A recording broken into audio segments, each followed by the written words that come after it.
La guerre du Vietnam. Provocation, mensonges des médias et promesses non tenues.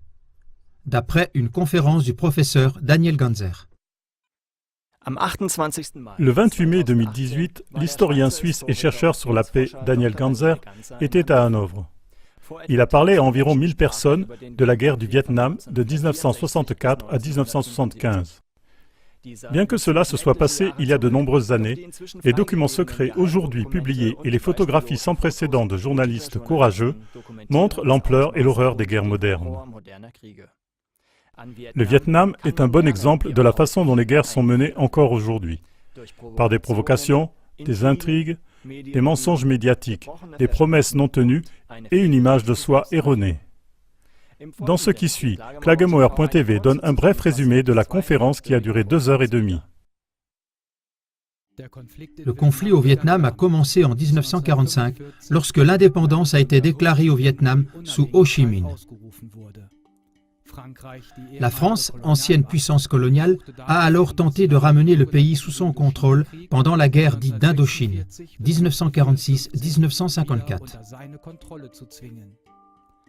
C'est surprenant dans la mesure où la France, comme beaucoup d'autres pays, avait signé le 24 octobre 1945 l'interdiction du recours à la force décrétée par l'ONU comme une leçon tirée de la Seconde Guerre mondiale avec ses 60 millions de morts.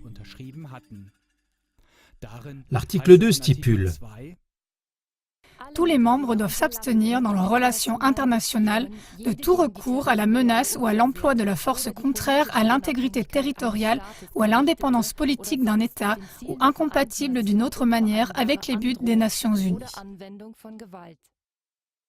Néanmoins, un an plus tard, la France, avec le soutien des États-Unis, commençait déjà la guerre suivante. À la fin de la guerre, le pays était divisé entre le Nord et le Sud Vietnam, avec la perspective d'élections libres et de réunification. Cependant, cet accord a été rompu et un contre-président a été établi au Sud Vietnam avec l'aide de la CIA, service secret américain. En tant que catholique, il a pris des mesures très brutales contre les partisans communistes du président nord-vietnamien Ho Chi Minh et contre les bouddhistes. La situation est apparue aux yeux du monde entier par l'auto-immolation publique d'un moine bouddhiste à Saigon en 1963.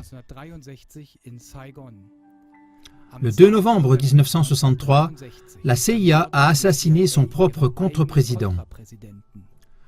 La même année, le 22 novembre, le président américain John Fitzgerald Kennedy a été assassiné. Peu avant, il avait décidé le retrait de tous les conseillers américains du Sud-Vietnam. Coïncidence? Pendant ce temps, les provocations militaires du Sud-Vietnam ont continué avec l'aide de l'US Navy.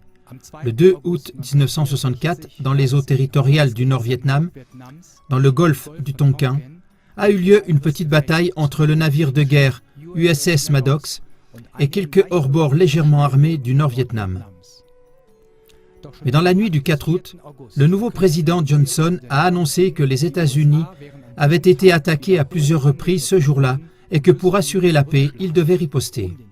Des années plus tard, en décembre 2005, la NSA a admis que l'incident dans le golfe du Tonkin était un mensonge, car l'USS Maddox n'était plus sur place. Ils ont déclaré le président Johnson criminel de guerre. Cela n'a eu aucune conséquence. Et même aujourd'hui, des prétextes de guerre sont encore en cours d'invention ou de construction. Par exemple en Irak, en Libye, en Yougoslavie, en Syrie, au Yémen, etc. Les provocations, les promesses non tenues et les mensonges des médias sont omniprésents. Les criminels de guerre encore en vie, comme Bush, Cheney ou Colin Powell, ne seront pas traduits en justice. De même, les États-Unis n'ont jamais été officiellement condamnés, même s'ils ont violé d'innombrables fois l'interdiction du recours à la force qu'ils avaient signée en 1945. Lors du massacre de My Lai en 1968, au cours duquel des soldats de l'infanterie américaine ont tué 504 civils, l'image de soi absolument erronée des États-Unis a été révélée. L'officier responsable calais a soutenu qu'il ne luttait pas contre les gens, mais contre une idéologie. un argument dangereux, car quelle que soit l'idéologie qu'une personne représente, ce n'est pas une carte blanche pour la tuer. C'est au mieux ce que font les terroristes. Calais s'est également défendu en disant qu'il ne faisait que suivre les ordres d'en haut. Cependant, cette logique a été niée lors du procès de Nuremberg en 1945 et le principe de la culpabilité individuelle a été établi.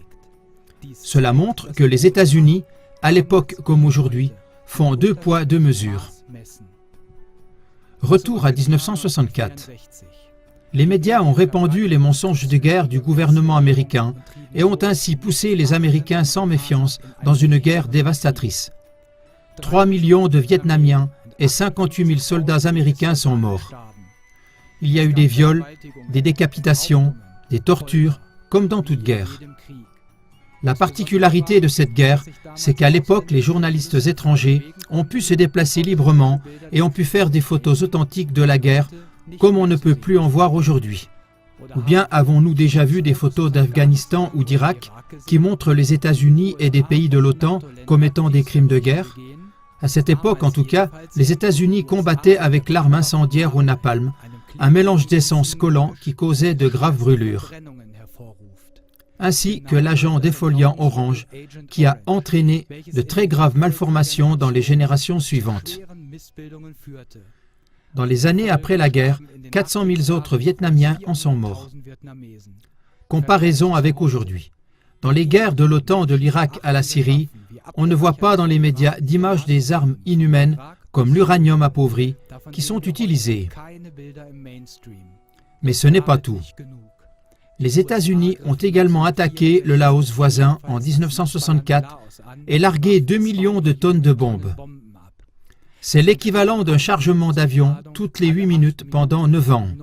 En 1969, le Cambodge a également été attaqué, d'abord avec de faux protocoles de déploiement d'avions prétendant combattre au Vietnam. Ces 3 guerres illégales ont été menées sans mandat de l'ONU et contre l'interdiction du recours à la force décrétée par l'ONU. Le mouvement pacifiste des hippies et le mouvement des droits civiques sous Martin Luther King ont été renforcés à partir de 1967 par les photos de guerre et les reportages du Vietnam. Des célébrités telles que le boxeur Mohamed Ali ont également exprimé sans équivoque leur critique. Il a dit « L'homme blanc envoie l'homme noir combattre l'homme jaune pour protéger la terre qu'ils ont volée à l'homme rouge. »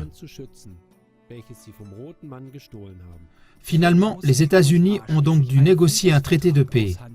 En 1975, après 11 ans, la guerre du Vietnam a pris fin. Conclusion. Les États-Unis ont tiré les leçons de la guerre du Vietnam, mais malheureusement la mauvaise leçon. Aujourd'hui, plus aucun journaliste indépendant n'est autorisé dans les zones de guerre. On ne montre que des images filtrées. En 1975, les États-Unis ont suspendu le service militaire obligatoire et depuis lors, ils ne combattent qu'avec des volontaires et des mercenaires pour étouffer les protestations dans leur propre pays. Cependant, de l'Afghanistan à la Syrie, l'argumentation est toujours la même aujourd'hui. On ne lutte que contre le mal, contre des criminels inhumains ou homicides ou des terroristes. Que les raisons de la guerre soient démasquées comme inventées, cela ne les intéresse plus. De même, à présent, les guerres ne s'appellent plus guerre, mais opération ou mission. Où cela mène-t-il? Tout comme avant, il faut conclure que l'administration américaine souffre encore d'une image d'elle-même complètement erronée, parce qu'elle ne reconnaît pas ses propres crimes de guerre. Elle agit contre l'interdiction du recours à la force décrétée par l'ONU en 1945, qu'elle a signée, et demande à d'autres États comme l'Iran ou la Corée du Nord de respecter les traités internationaux sous la menace du recours à la force. Ça ne peut pas continuer. Les événements de la guerre du Vietnam montrent clairement où cela mène. Une couverture équitable par des journalistes courageux et un mouvement pacifiste actif était et reste la clé de la paix, surtout au vu des guerres en cours avec la participation des États-Unis.